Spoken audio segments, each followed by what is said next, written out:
Imagine you're barely 22 years old, right? Uh-huh. You just stepped out of college, and someone casually hands you the controls to a $3 billion offshore drill ship. Wow.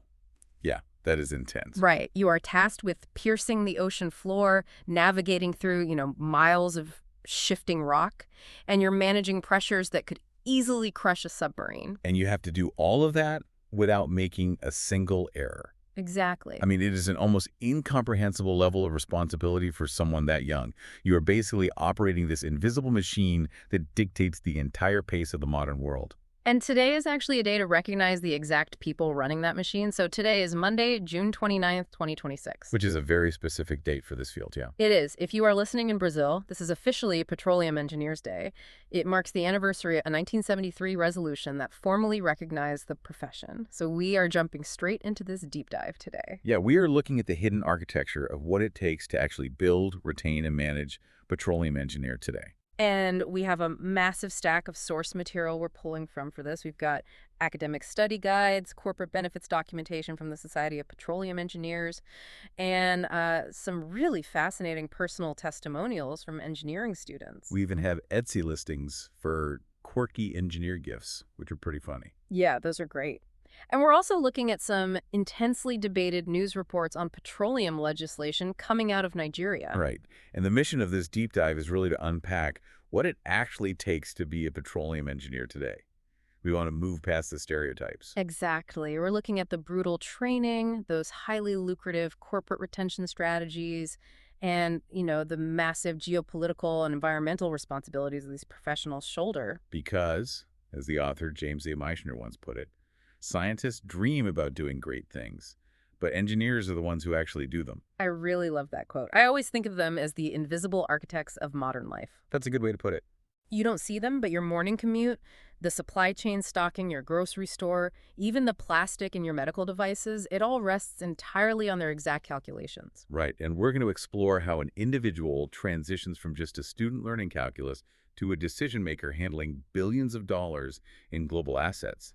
So before we look at the technical training, I think we first need to understand the cultural identity of this profession. Definitely. It's celebrated globally, but honestly, it is often totally misunderstood by the general public. Yeah, and you see this immense global reliance reflected right on the calendar. Yeah. Like you mentioned, June 29th in Brazil focuses heavily on exploration and extraction. Right. And then Nigeria celebrates its petroleum engineers on August 27th, which focuses a lot on policy and the energy transition. And India marks September 15th as Engineers Day, honoring Sir Moksha Visvesvaraya. So there's this huge global recognition network. The public perception is really interesting, too, across these cultures. The sources pull some great quotes. Queen Elizabeth II described engineering as using science to find creative, practical solutions. Yeah, and then Elon Musk famously took it a step further, calling it the closest thing to magic that exists in the world. Okay, let's unpack this right here, because I actually have to push back on that magic quote. Wait, really? You don't think pulling liquid energy from microscopic pores in solid rock miles underground is at least a little bit magical? I mean, I get the sentiment, but no. Calling it magic actually downplays the grueling, highly calculated reality of the job, I see what you mean. Magic implies it just happens with like a mystical wave of a wand. That doesn't exist. Fluid dynamics, geomechanics, and insane pressure management do. When an engine works or a well produces perfectly, it's not magic. It is the result of thousands of hours of intense math. That is a very fair distinction. And you actually see that exact mindset reflected internally within their own subculture. Right, they know it's math. Exactly. They don't view themselves as magicians. They view themselves as relentless problem solvers. The creator of Dilbert, Scott Adams, had a great observation in the sources about this. He said, if there are no problems handily available, they will create their own. Yeah, that technical grit mindset is everywhere. You see it all over the merchandise they buy for each other, actually. Oh, the Etsy listings. Yes. We were looking at these Etsy listings for graduate gifts, specifically these coffee mugs. One has this dictionary-style definition, and another has a fake nutrition facts label for a petroleum engineer. Which is hilarious. The daily values are basically 100% stress, 200% caffeine, and 0% sleep. Right, it just highlights this culture wrapped in heavy sarcasm and intense pride. They are fully acknowledging that they are doing the math that the rest of us actively avoid. And that math is highly compartmentalized.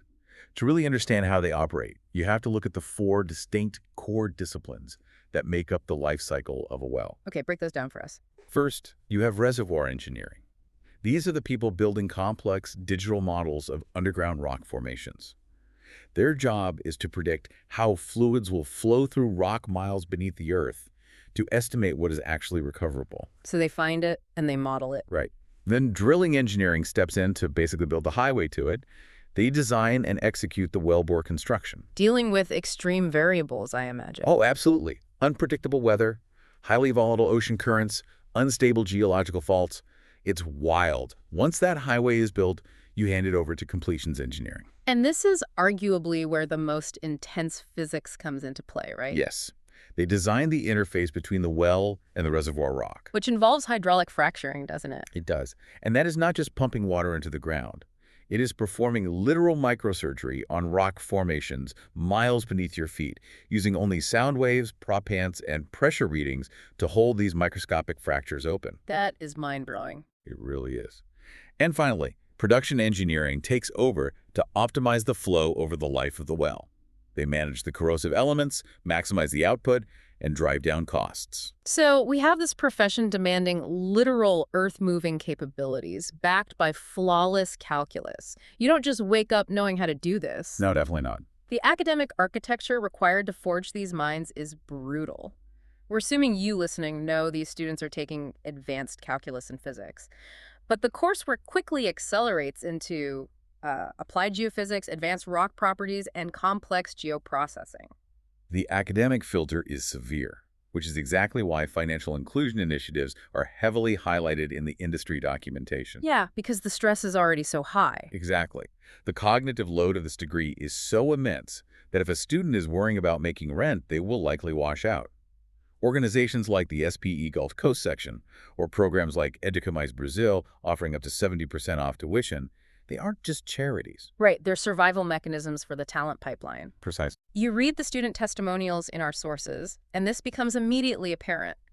Haley Cole, for example, wrote about how a scholarship finally gave her the financial piece to focus entirely on her thermodynamics and reservoir classes. And that directly translated into landing a highly coveted internship with Anadarko. Yeah, and the timeline for these interventions is accelerating, too. The industry is reaching further and further back into the educational system. Lauren McGovern's testimonial is a perfect example of that. She discusses completing a pre-college internship to validate her degree choice before she even attended day 1 of her freshman year. Think about how wild that is. I mean, most of us change our majors 3 times before sophomore year. Seriously, yeah. She is out testing a high-stakes corporate environment before she even buys her first college textbook.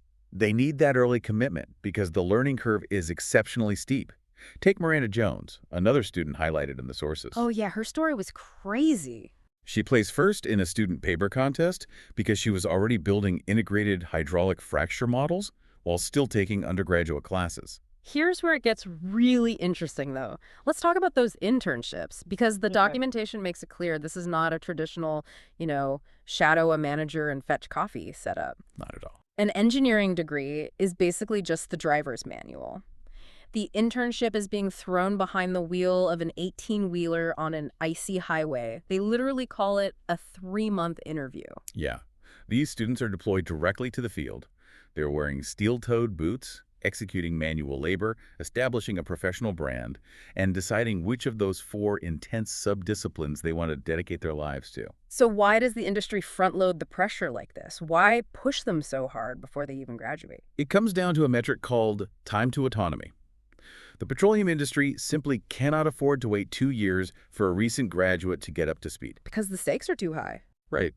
By the time someone like Miranda or Lauren graduates, the company needs them to be a revenue-generating asset from day 1. The intense internships ensure that when they finally get that 5-year degree, they already possess a full 360-degree view of the business and the physical reality of the oil field. Which introduces a massive corporate vulnerability. You just spent years and immense amounts of money forging this elite, field-tested problem solver. How do you keep them from jumping ship? Yeah, that is the big question. Because the burnout potential of working 14-hour days on a rig is astronomical. This brings us to the total reward strategies documented by the SPE. The benchmark standards for work-life integration and financial security in this industry are staggering. Staggering is definitely the right word. In the U.S., the standard benchmark includes a 110% matching of retirement funds, up to 6% of the employee's salary. And in Malaysia, they utilize the Employee Provident Fund, or EPF model, but they structure it as a calculated retention timeline. The employer automatically increases their contribution percentages at the employee's 3rd, 5th, and 10th anniversaries. It's literally a mathematical incentive to stay. Exactly. But it goes way beyond retirement, though. They offer free employee assistance programs, or EAPs, at no cost. And the international SOS travel insurance for global mobility. Plus, there's the Vitality app to financially reward healthy lifestyle choices. But the initiative that absolutely stops you in your tracks is the work-life balance schedule. Oh, the compressed schedules? Yes. They use hybrid work models and these compressed schedules that result in 3-day weekends, meaning these engineers get every other Friday completely off. You also see a massive emphasis on rotational programs. The companies will basically force an engineer to rotate through drilling, reservoir, and production teams. Okay, let's pause on the rotational programs. Why force a brilliant drilling engineer to go sit with the reservoir team for 6 months? To prevent functional siloing.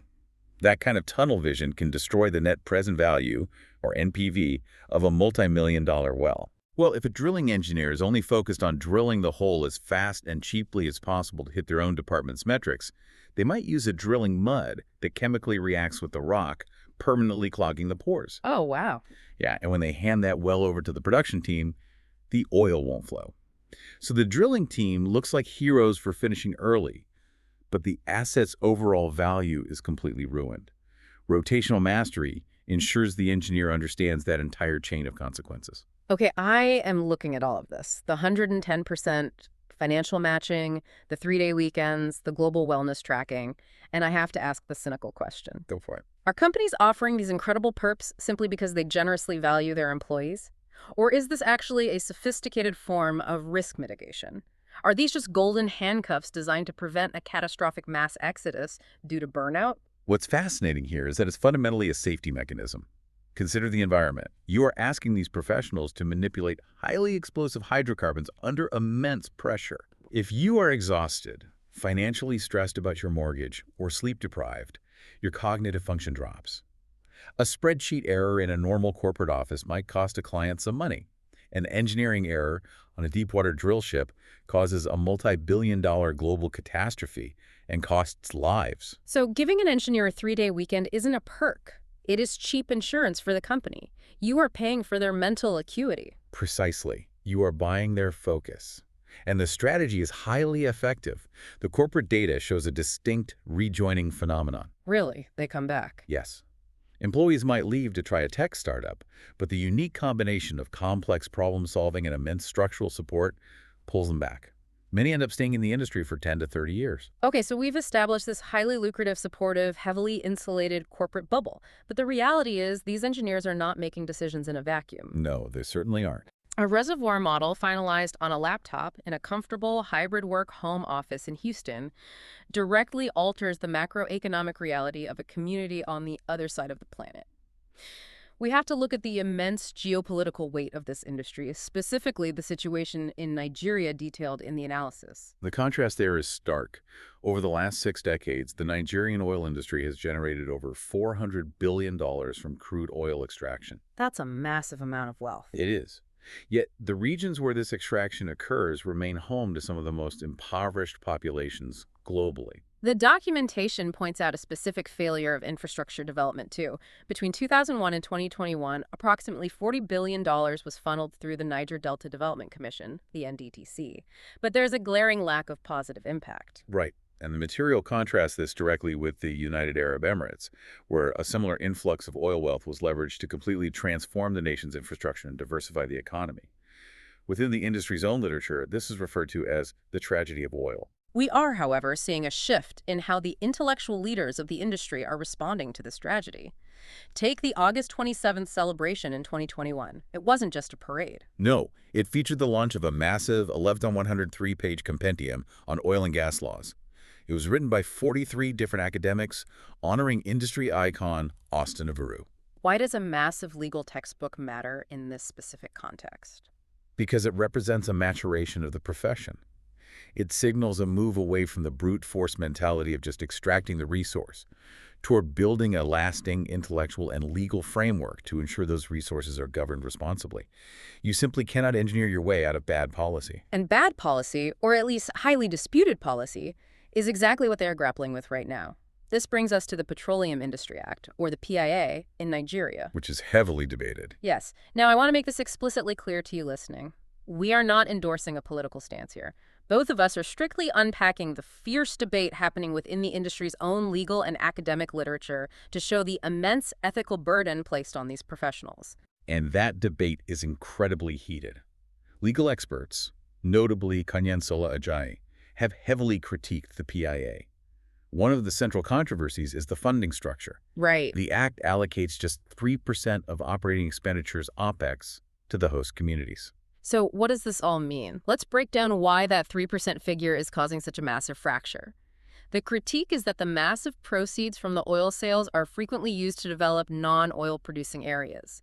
Meanwhile, the host communities, the people actually living with the environmental reality of the extraction, are given a tiny fraction of the operating budget. Exactly. It's like asking a community to let you bake a massive multi-billion-dollar cake in their kitchen, and their compensation is just getting to lick the spoon. You are asking them to absorb all the localized risk, and the compensation structure feels entirely disproportionate. Ajayi takes the critique even further, too. He warns that the PIA addresses the gaps of the past without taking into consideration the challenges of the future. Specifically, the legislation is accused of ignoring the realities of climate change and the impending global energy transition. Which puts the modern petroleum engineer in a fascinating, almost paradoxical position.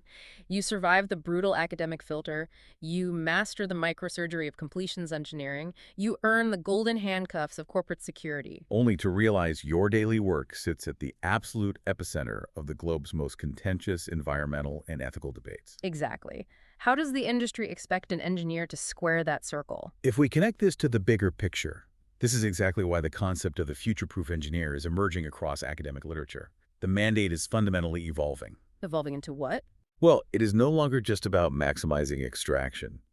These professionals are being tasked with utilizing their incredible understanding of geomechanics to develop sustainable energy frameworks.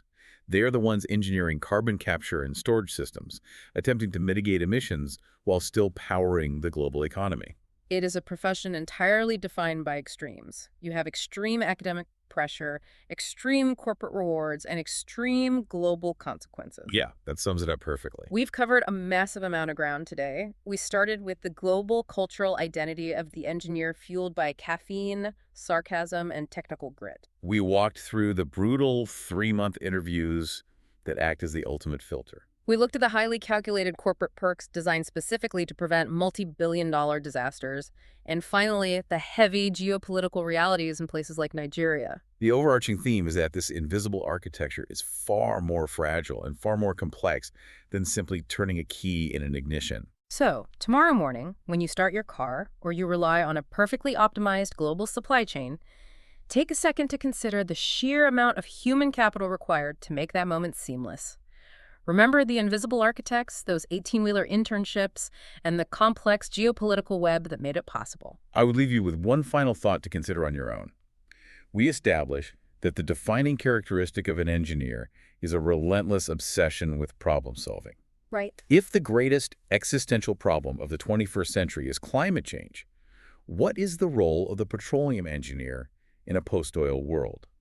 The world spent a century relying on these brilliant minds to perfect the science of pulling carbon out of the earth. Will those exact same minds be the only ones capable of figuring out how to successfully put it back in? That is a lingering question we will all have to face sooner rather than later. Thanks for diving deep with us today. See you next time.